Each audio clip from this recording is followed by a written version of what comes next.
Musical horns. You ready? I'm ready. Let me flip my thing up here so I can see what we're doing. Not right now. All right. If you could please state your name and spell it for me. Jason Watson, Jason Watson. And I'm the shop chairman for Local 2164. All right. Do you want to start? Do you want to just give us an update? I mean, are you having any progress? So update-wise, really the only thing to report is that there are still currently some negotiation meetings going on at the national level. At this point, I have not received any word for me to report to Detroit or my president. So at this time, as far as we know, things are still ongoing. So what does this mean? I know the plant was ramping up for a second shift to produce the new Corvette. What does this mean for all of that? Actually, if I could, there is one other update. So one other update to report. As of right now, the company has suspended our health benefits. So we are in the process of seeing what we contractually are trying to navigate through that portion of what's going on. That was as of this morning. Is that legal? That's what we're low blow. That is currently what we're pursuing right now. The legalities, yes. So everyone, all hourly workers, basically have no health insurance. Yes, right now. yes, ma'am. That's correct. That is terrible. How long do you think you all will be picketing for? So as far as the length of our picket, to be honest with you, that's still to be unknown. Until the point that we receive word from myself and my president to report to Detroit. And then once we get back, then we will kind of know what direction we're going to go, regardless of if we still continue to picket or if we have something to where maybe it may be tentative. What are people saying about losing their health coverage? Well, this just happened and was unveiled this morning, so there really hasn't been a whole lot of individuals faced, to deal with that just yet. What are your thoughts, though? Well, my thoughts are that it is, in fact, a disappointing tactic and a very low blow at this point, because as far as the union is concerned, the legality aspect is that they would have and should have continued until the end of the month. But obviously, we are not at the end of this month. So again, we are pursuing that nationally with those individuals through the company. Okay. As I mentioned earlier, you were getting ready to ramp up production to a second shift for the production of the new Corvette. What does the strike mean for all of that? So in reference to what we're building next regarding to the Midengine, and as far as it affecting production, officially.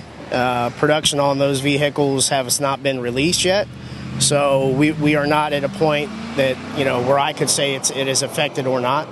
We are still currently making the C7 model, which is what everybody is aware of right now. So I understand that hiring is still underway for the second shift. So it's somewhat hiring, but it's more so of a transfer process, transfer of individuals from closed plants. Well, technically and contractually speaking, they're not supposed to be closed, but the company is saying they're just unallocated, which really kind of brings up the other point of bone of contention. All the plants across America that are still operating and building vehicles, a lot of us have received transfers from other locations. Again, the point being that it would enable us to hire more local people. Okay, as far as Bowling Green, as far as Fairfax, as far as Fort Wayne, Arlington, Spring Hill, the local hiring process would be definitely more fruitful if these big corporations, and these automakers weren't shrinking their footprints in these other communities. To then, because as seniority employees, if our plant does close, we do have transfer rights. So again, having said that, if we're not closing facilities to ship work to other countries, we don't have this problem. We're able to hire more local people. Mm-hmm. Yeah, and so I know you all have a list of things that you would really like for it to be there, well, to be happy. What is the number one thing that you'd like to see happen? So the number one thing I guess I would like to see happen is that the company come to and stay at the bargaining table, so that we can come up with a fair agreement for both sides. In regards to maybe the issues, there are numerous issues. They are kind of heavy hitter issues.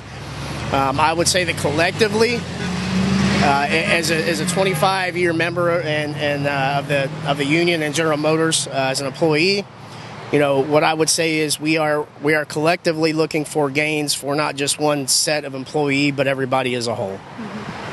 I saw a few details, just what corporate would give me, of the deal that they offered before the strike occurred.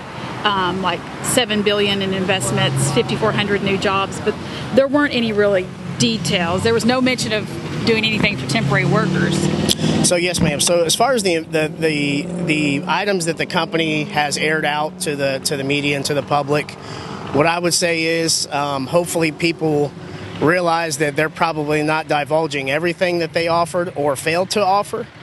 The health care increases that they stated, there were increases there, but ironically they're not reporting that they wanted us to start paying for more than what we currently pay for.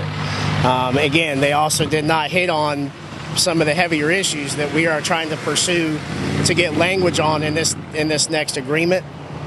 So they made no mention of temporary workers shortening their path to permanency. Right, and also our tiered wage scale is another bone of contention. So when they said 5,400 new jobs, those could be temps, right? So the 5,400 new jobs, and that's the thing. So we as the union would want clear and concise language. Okay, what are those 5,400 jobs and what do they entail?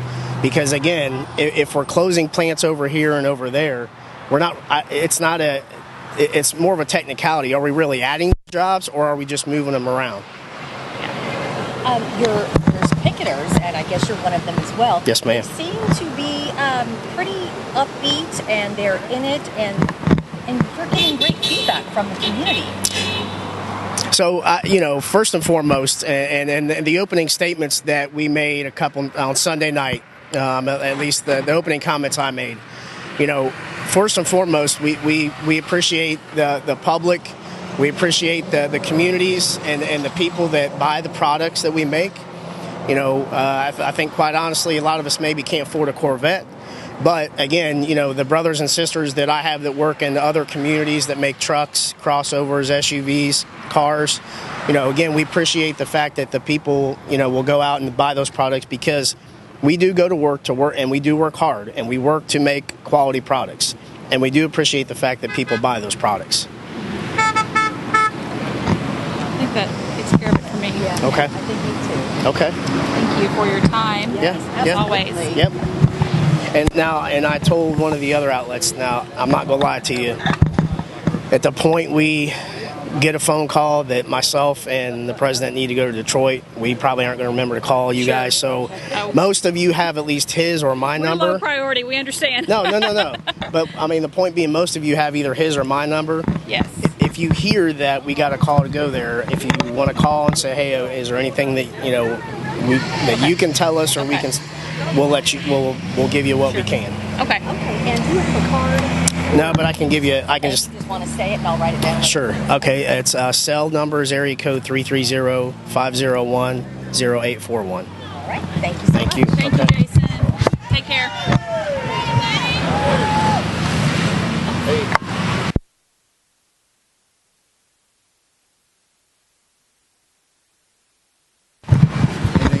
Are you all up for it?